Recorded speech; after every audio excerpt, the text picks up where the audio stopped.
Nakatapos ako ng after 3 years, yung first year. I got to travel 2 times this year. I got salary increase, good health, happy family, sa relationship, tsaka sa friends. Yun lang. Thank you, Lord! Congrats! This year, I took risks again. I took my NMAT. I went on dates again. I'm finally at peace. I am the happiest version of myself and I have a healthy family. And of course, I found myself again.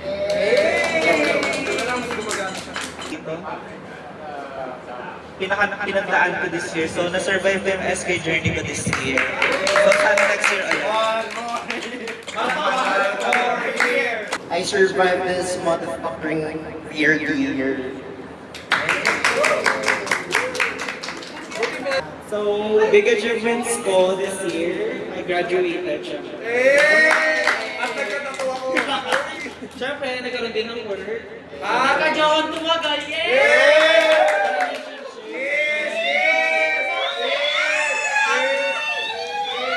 And lastly, yung financial stability. Kiss naman! Kiss naman!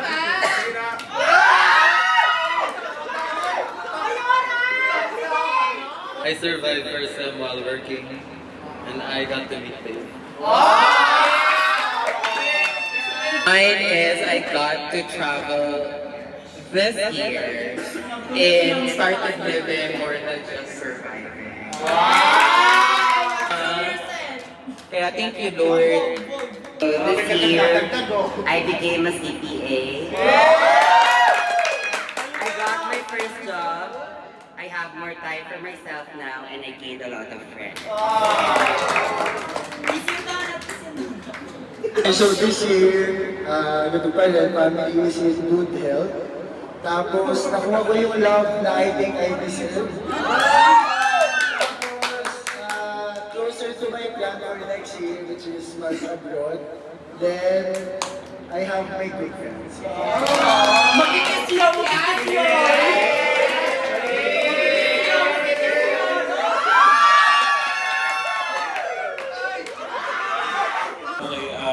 This year, I passed my comprehensive exam in med school. I was promoted to 3rd year. I'm in a healthy and happy relationship with my family and with love life. I survived 6 months before hospital exposure, and lastly, I gained new friends.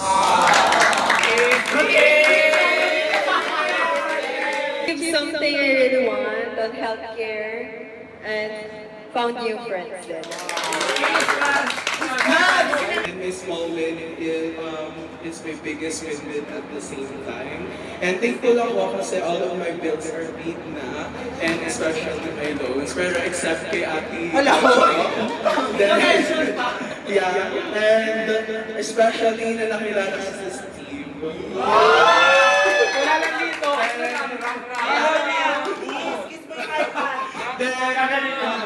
I'm so thankful to you all guys. Mahal ko kayo. Naiyak! My universe.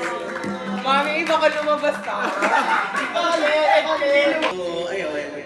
My big win for this year is yung healthy relationship. Kahit good health sa family, healthy circle of friends, tapos na-survive ko yung taon na to, and yung last is yung weight loss ko.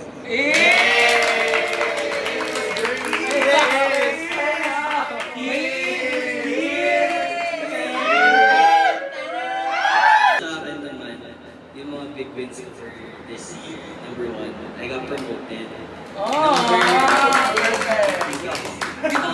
Dito ka. Second is yung peace sa sarili ko. Then third is yun lang.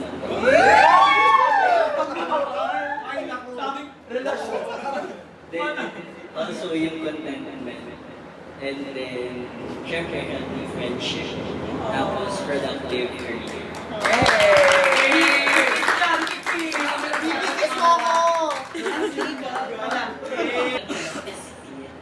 Pero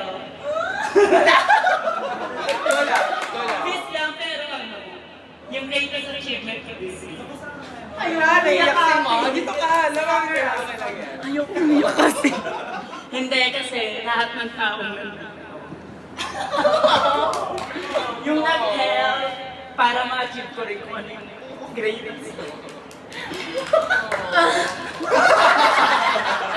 Hindi, yun yung independence. Actually, hindi ko siya ma-achieve kung hindi dahil sa inyo. Lalo yung mga tao tumulong sa akin. Thank you guys. Kung hindi dahil sa inyo. Hindi ako nalalaban. I love you. Kiss ko na lang.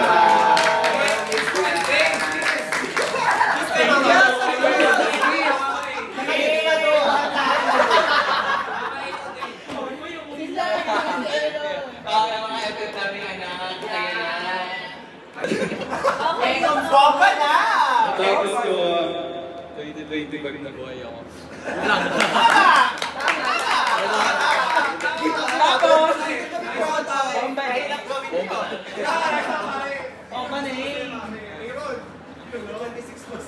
Iba talaga magsalit yung mga lalaki, no? More trouble to come. More problems? And then I gained a lot of new friends today. Tonight. And then, happy life sa ating guys. And then, wish out more means to lang sa atin. And then, B&A filler. Perfect! Is it done? Is it done? let's do pie! Lipat tayo guys! Merry Christmas, guys!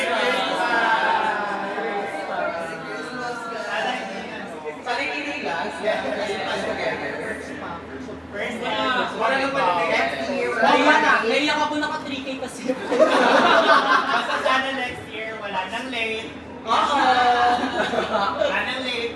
Yes. Ayan, Merry Christmas, guys. Thank you for Thank you everyone. This is more years to come. More games to come.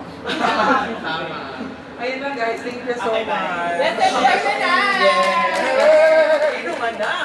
Inuman na! Everybody, bye!